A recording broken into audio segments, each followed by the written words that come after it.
আমি প্রিয় সাংবাদিক ভাইগণ, আমি নিম্ন স্বাক্ষরকারী আটোয়ারীবাসীর পক্ষে আটোয়ারী উপজেলা সাব রেজিস্ট্রি অফিসের সীমাহীন ঘুষ, দুর্নীতি, লেনদেন, দলিল জাল-জালিয়াতি এবং রেকর্ড রুমের ভলিউম পরিবর্তন করে জমির আকার আকৃতি পরিবর্তন সহ নানা অনিয়ম করে আসছে, যার বাস্তব উদাহরণ আমি নিজেই। এই অফিসের লাগামহীন দুর্নীতি এবং জনদুর্ভোগ চরম পর্যায়ে পৌঁছানোর জন্য আটোয়ারীবাসীর পক্ষে আমার এই সংবাদ সম্মেলন। প্রিয় সাংবাদিক ভাইগণ, আপনারা দেশের গুরুত্বপূর্ণ ভূমিকা রাখেন। আপনাদের লেখনী ও প্রচারের মাধ্যমে আমি আইন মন্ত্রণালয়ের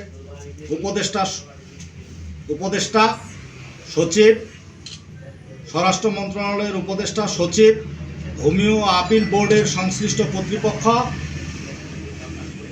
চেয়ারম্যান, দুর্নীতি দমন কমিশনের সংশ্লিষ্ট সকল কর্তৃপক্ষ সহ অত্র জেলার জেলা প্রশাসক, জেলা সাব রেজিস্ট্রার, উপজেলা নির্বাহী অফিসার সহ সংশ্লিষ্ট সকলের কাছে আমি এই অফিসের নৈরাজ্যকর পরিস্থিতির বিরুদ্ধে দৃষ্টান্তমূলক বিচার দাবি করছি। সর্বোপরি প্রধান উপদেষ্টার কাছে আমি বিচার দাবি করছি।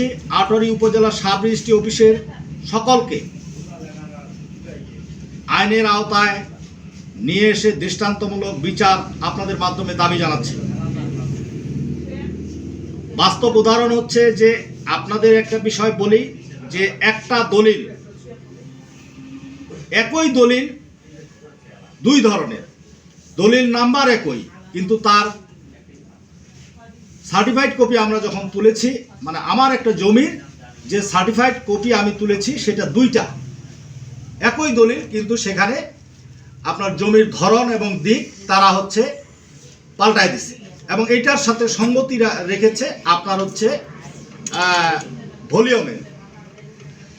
শুধু এটাই না, এরকম হাজার হাজার এক্সাম্পল আমাদের আছে, যারা হচ্ছে এই সাব রেজিস্ট্রি অফিসে আসলে টাকা ছাড়া কোনো কাজ হচ্ছে না, এবং প্রতিটি টপ টু বটম এরা করাপশনের সাথে জড়িত। নট অনলি দ্যাট, আমাদের এখানে যে সমস্ত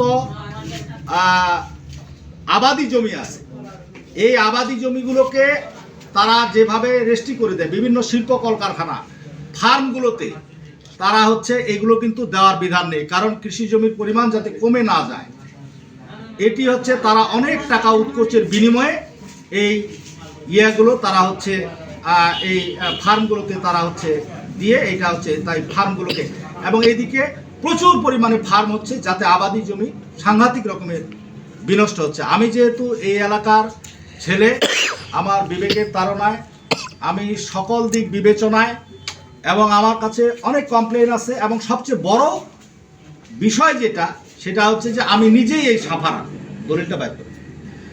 একটা দলিল আপনি দেখেন যে একটা দলিলে বক্তব্য এক ধরনের, আবার ওই একই দলিলের সার্টিফাইড কপিতে বক্তব্য আরেক ধরনের। এইটা হচ্ছে একটা মানুষকে হত্যা করা হচ্ছে যতটা না অপরাধ, তার থেকে বড় অপরাধ হচ্ছে যে জমির আকার আকৃতি চেঞ্জ করে দেওয়া। এখানে অনেক বড় লেনদেনের বিনিময়ে আমার এই জমিটাকে আকার আকৃতি পরিবর্তন করে তারা হচ্ছে এখানে সুযোগ গ্রহণ করেছে, এবং এটি হচ্ছে তারা হচ্ছে এটা করাপশন করেছে। এটা একটা বড় রকমের অপরাধ। এটি আসলে তাদেরকে যদি ফায়ার স্কোয়াডে গুলি করে দেওয়া হয়, এটির বিচার আমার মনে হয় যে এটি মানে এটা সম্ভব না, এটি দিয়েও তাদেরকে সম্ভব না, কারণ আমাদের টোটাল অ্যাসেটগুলো কিন্তু তাদের ভলিউমে রক্ষণাবেক্ষণ থাকে। তাহলে আপনি বলেন যে এরা কি ধরনের সিন্ডিকেট এবং কি ধরনের ভয়াবহ দুর্নীতির সাথে জড়িত। সাব রেজিস্ট্রারকে আমি বলেছি, সাব রেজিস্ট্রার বিষয়টি কর্ণপাত করে না। মানে বিষয়টা হচ্ছে যে এরা টপ টু বটম এই অপরাধের সাথে এগুলো জড়িত। আমি আপনাদের মাধ্যমে আমি রাষ্ট্রের কাছে আমি বিচার দাবি করছি। এই যে হচ্ছে আমার দলিল নাম্বার 2321, এই যে আপনারা দেখেন এটা 2321, এটা হচ্ছে আমার একটা সার্টিফাইড কপি। এই দলিলটা আমি হচ্ছে যখন আমার জমিটা রেজিস্ট্রি হয়, হ্যাঁ, তখন আমি এই সার্টিফাইড কপিটা তুলেছি। সার্টিফাইড কপিটা তোলার পরে কয়েকদিন পরে আবার যখন আরেকটা সার্টিফাইড কপি তুলি, সেটাতে আবার ভিন্ন ধরনের। এই দুইটা দলিল নাম্বার একই, কিন্তু এর ভিতরে জমির আকার আকৃতি তারা চেঞ্জ করে দিয়েছে এবং এটার সাথে তাদের ভলিউমের এটা সঙ্গতি রেখেছে। সো প্রিয় সাংবাদিক বন্ধুগণ, আপনাদেরকে আমার বলার কিছু নেই। এটি হচ্ছে আমরা সুষ্ঠু বিচার চাই এবং এটা দৃষ্টান্তমূলক শাস্তি দাবি করছি। ধন্যবাদ সবাইকে।